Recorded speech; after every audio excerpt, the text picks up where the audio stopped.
pada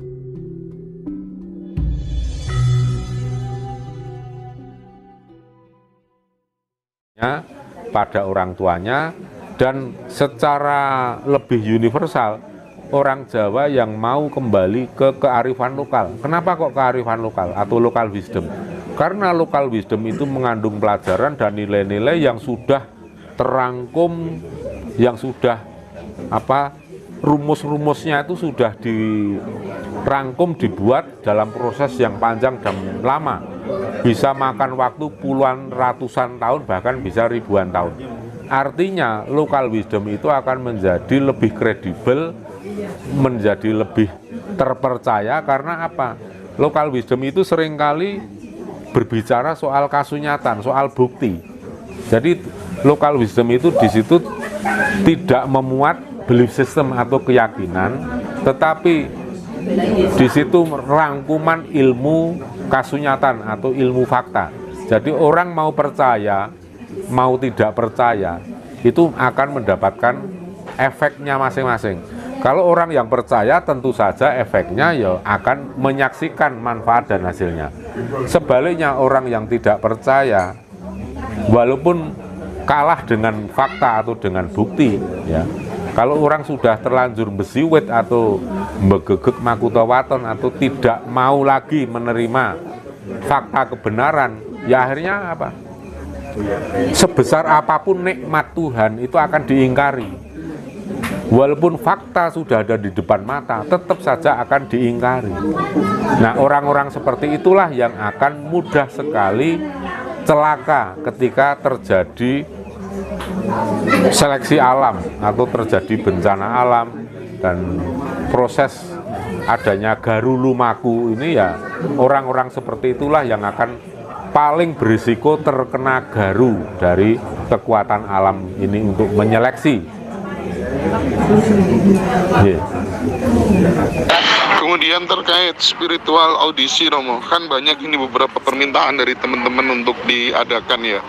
Tolong ini, Romo, memungkinkan nggak misalnya kita adakan 2 bulan lagi begitu, dan dipertegas lagi kira-kira gambaran kegiatannya yang akan didapatkan teman-teman setelah ikut spiritual audisi itu kira-kira seperti apa?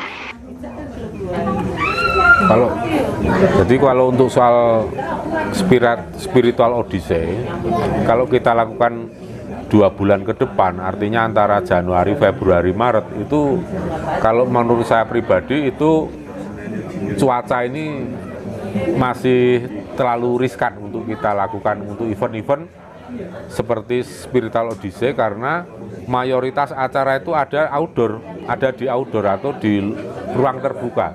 Tidak kita lakukan di dalam gedung, tidak kita lakukan secara hanya di satu tempat saja, tetapi kita akan berpindah dari satu tempat ke tempat lain. Dan di 2 bulan 3 bulan ke depan itu kan masih risiko cuaca buruk itu masih besar sekali. Jadi kiranya itu tidak memungkinkan untuk 2 bulan 3 bulan ke depan. Dan untuk manfaat yang didapat, ya seperti yang pernah saya sebutkan dalam video-video sebelumnya, itu memang biasanya dari testimoni para peserta itu akan merasakan sesuatu yang berbeda, akan merasakan suatu kemampuan yang ada di dalam diri itu bisa berkembang yang sangat pesat, ya. Artinya ada merasakan self empowerment, baik itu berupa energi, berupa ilmu pengetahuan, dan yang utama adalah adanya proses transformasi kesadaran dari kesadaran yang level bawah menuju ke transformasi ke kesadaran murni atau kesadaran yang lebih tinggi. Dalam hal ini adalah kesadaran spiritual seperti apa yang disampaikan dalam ilmu Jawa yang disebutnya sebagai kesadaran kosmologis atau kesadaran yang manunggal kawula kalayan Gusti. Kalau yang tsunami itu tidak terjadi di 2022, kira-kira daerah mana yang sangat berpotensi besar dan memang harus benar-benar waspada di situ? Kalau menurut saya, pengamatan saya dan kemudian beberapa kali cross check dengan para leluhur, itu ada dua tempat yang paling rawan, paling riskan ketika itu terjadi, yaitu ada di sisi timur tengah dan timur Pulau Jawa dan sisi barat Pulau Jawa hingga Lampung dan bagian Sumatera Selatan ya. Kenapa saya katakan begitu? Karena saya pribadi telah mengkonfirmasi penglihatan secara metafisik saya dengan leluhur, karena saya ingin kalau penglihatan saya salah itu leluhur juga kerso untuk ngoreksi. Saya melihat dua celah besar yang menganga, yang satu celah itu ada di selatan Jawa Barat sampai ke Selat Sunda, yang celah yang satu lagi berada di selatan Pacitan hingga ke kira-kira ya selatan Jember, Jawa Timur. Nah, celah ini kan berupa palung dan itu seperti retakan, dan di situ ada kuncian lempeng megatras. Nah, kalau kuncian ini sampai lepas, itu akan menimbulkan gempa yang besar dan bisa men-trigger terjadinya tsunami. Nah, ini dua celah ini kan sebenarnya walaupun terpisah tapi ini saling terkoneksi. Jadi apabila satu celah ini terjadi gempa besar, tidak menutup kemungkinan bisa menggoyang celah yang satunya lagi. Nah, kalau dua celah ini terjadi dan secara bersamaan, itu kan menjadi resikonya lebih besar lagi. Satu celah saja bisa, kalau itu muncul gempa besar itu sudah bisa men-trigger tsunami. Kalau dua celah tentunya akan lebih bahaya lagi. Dan kalau saya memetakan daerah-daerah yang secara spesifik atau secara khusus, saya tidak bersedia, karena masing-masing daerah itu akan relatif sekali, karena ada dataran yang tinggi, ada yang rendah ya. Tidak semua itu mutlak gitu. Nah, oleh sebab itu kalau saya menyebut hanya itu saja, yang wilayah bahaya itu Cilacap, ke barat ada Pangandaran, kemudian Garut, Sukabumi, terus sampai ujung Kulon, Lampung, itu daerah-daerah yang rawan sekali. Dan kemudian kalau di sisi timur itu mulai dari Pacitan ke timur sampai ke Jember, tentunya daerah-daerah yang punya dataran rendah yang tidak terlalu tinggi dari garis permukaan pantai atau MDPL, pantainya itu dari pantai itu rendah sekali, tentu itu yang paling rawan. Tapi yang di garis yang saya sebutkan itulah yang paling rawan. Kemudian ini Romo, ada satu pertanyaan yang sebenarnya pengen sekali saya tanyakan dari dulu. Ketika Laut Kidul ngamuk itu kan pernah ada fenomena muncul semacam kayak ombak itu berbentuk seperti kereta kencana, kuda putih gitu. Itu sebenarnya apa yang terjadi, Romo? Ya, fenomena itu bisa nampak dalam konfigurasi awan. Bisa juga nampak sesuai dengan penglihatan masing-masing orang yang mampu melihat. Tapi yang paling mudah dilihat itu adalah biasanya jejak yang dalam bentuk konfigurasi awan. Awan yang garis-garis banyak sekali. Itu biasanya itu muncul di belakang kereta kencana yang lewat. Dan itu garis-garis itu bisa berapa jumlahnya, itu bisa menjadi indikasi juga berapa kuda kereta kencana itu, ada berapa kuda saat lewat itu. Karena bisa jadi hanya 12, tapi kadangkala bisa sampai maksimal 40 kereta. 40 kuda maksudnya yang menarik kereta kencana itu. Nah, kenapa itu terjadi? Kalau yang setahu saya, sejauh yang saya tahu dan saya saksikan sendiri, bukan karena omongan orang, itu ya memang setiap saat itu Kanjeng Ratu Kidul melakukan patroli keliling. Bisa patroli kecil itu di sekitar Pulau Jawa, atau patroli besar itu bisa sampai keliling Nusantara, wilayah Nusantara gitu Mas.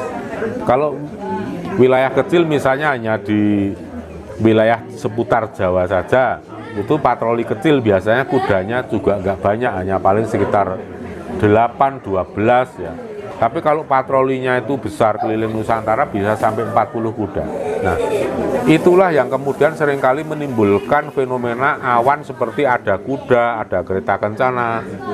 dan kemudian ada garis-garis yang banyak sekali lurus-lurus tapi benar-benar tertata rapi. Nah, itu merupakan jejak kereta kencana dari Kanjeng Ratu Kidul yang sedang melakukan patroli. Nah, patroli ini kan untuk mengecek keadaan keadaan alam ini seperti apa, apakah ada potensi bencana, potensi mara bahaya, atau ada sesuatu yang kurang pas atau sesuatu yang mengganggu. Ya seperti itulah fungsinya dari entitas luhur Kanjeng Ratu Kidul ketika beliau menjalankan tugas. Salah satu tugas beliau adalah melakukan patroli, ya itu bermanfaat untuk mengetahui bagaimana keadaan lingkungan alam di sekitar Pulau Jawa, di Bali, atau bahkan seluruh Nusantara itu bisa terdeteksi atau bisa terlihat. Dan apa yang harus dilakukan itu tentu saja beliau dengan kebijaksanaannya sendiri akan melakukan sesuai dengan tugas, kemampuan, dan keahlian beliau. Dan kadang beliau juga meminta para leluhur agung di Nusantara ini untuk bahu-membahu melakukan sesuatu hal untuk mengantisipasi mara bahaya besar. Di antaranya sebagai contoh ya untuk mengurangi resiko dari dampak yang timbul apabila sewaktu-waktu terjadi tsunami, itu juga akan lebih ringan atau lebih kecil. Untuk jatuhnya korban juga makin berkurang.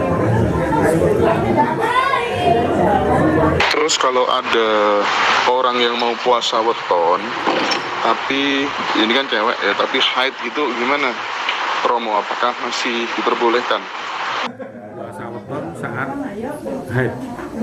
Nah, kalau menurut spiritual Jawa itu karena wanita haid itu tidak kotor, itu karena itu siklus yang natural. Jadi itu tidak menentukan apakah itu boleh puasa atau tidak. Dan perlu saya koreksi lagi bahwa di sini untuk puasa saya tidak pernah tahu atau tidak pernah dengar, karena di dalam spiritual Jawa itu yang namanya puasa weton itu tidak ada, tapi yang ada adalah puasa apit weton. Jadi perlu saya koreksi di sini, kalau di Jawa itu hari weton itu justru tidak untuk puasa, tetapi untuk berdharma, untuk sedekah, membagi makanan, membuat bacaan weton, dan yang dibancai pun boleh ikut makan bacaan weton itu.